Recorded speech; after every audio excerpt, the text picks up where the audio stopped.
Hey folks, how's it going? Dr. Spin. In my quest to find my favorite albums from 2021, I've been working through weekly eliminations, and I wanted to bring these out in the open, let you see them and see what you think about them and see if I'm on the right track with this stuff. At the end of this video, I'm going to be including a couple of clips from each of the groups that are involved here, so you can kind of make your own decision and sound off below. Tell me what you think. Today's showdown is going to be between Amir ElSaffar's album Inana and Chouk Bwa the Angstromers' album Vodou Ale. Now, Amir ElSaffar has been a really fascinating listen this year. I've gotten a lot more distance out of it than I initially thought it would. Amir ElSaffar is an American trumpet player, but was the son of Iraqi immigrants and grew up playing trumpet in the U.S. and studied trumpet very diligently at the academic level, and then studied Iraqi maqam music and found ways to kind of make these two things coincide.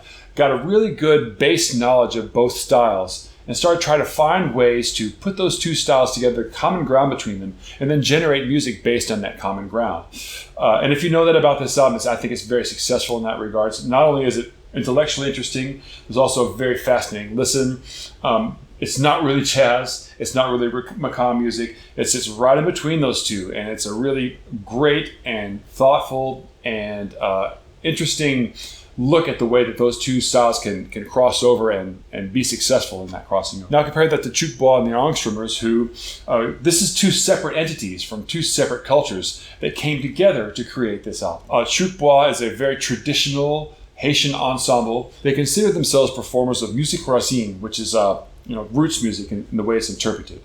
The Angstromers ended up hearing these guys and, long story short, collaborated with them. And Angstromers are this kind of production electronic duo. They do some production, they do mastering of albums, and they sort of augment the music that Chouk Bwa brings with all these really amazing environments and sound effects and really deepen the whole experience without ever touching the Chouk Bwa's very traditional nature. It's very interesting intercultural exchange here, not transcultural, but intercultural exchange between these two different entities. Now, as much as I love the Inana disc, and as great as I think as it is, and as much as I appreciate what Amir ElSaffar is doing on it, my choice here is the Chouk Bwa one, not only because the music on it is so great and so convincing overall, but one thing that could have happened with this disc is that, the Angstromers should have just come in and just put a bunch of electronics on top of what was already going on, and that would have been fine. But there was a lot of thought and a lot of craft and a lot of collaboration that went into this album that makes it so convincing. So not only is it a great listen and a fascinating intercultural exchange, it's also got some deep roots to it that are worth investigating more closely. So for this particular round, I'm going to have to give it to Chouk Bwa and the Angstromers. They're going to proceed to the next round. Okay, like it or not, you decide, and sound off below.